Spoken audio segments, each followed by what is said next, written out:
In the year 1216, a French army landed in England and marched on London. John, the King of England, fled to the old West Saxon capital of Winchester, where he gathered his forces together for one last defence.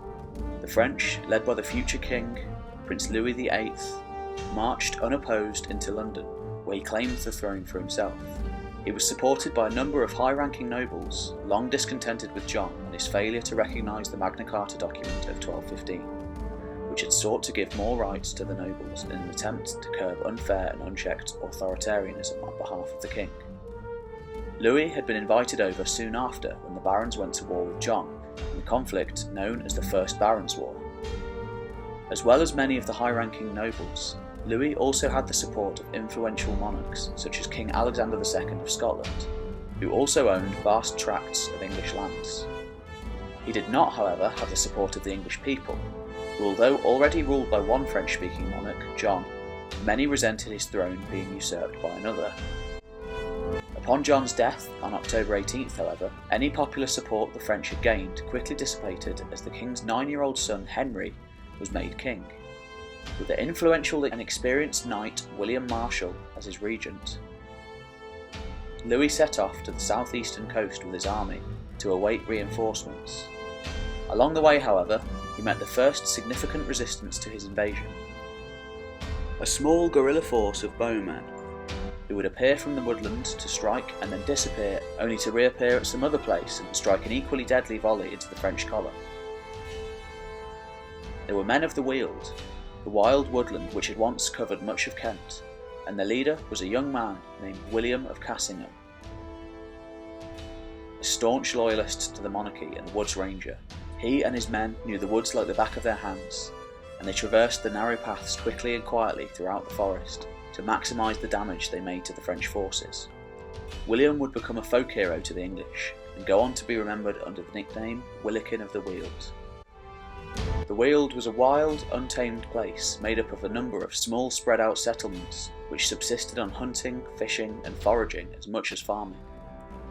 The Britons had taken refuge there when the Anglo-Saxons first came to Britain, and it remained a strong defensible position to someone who knew the forest tracts well.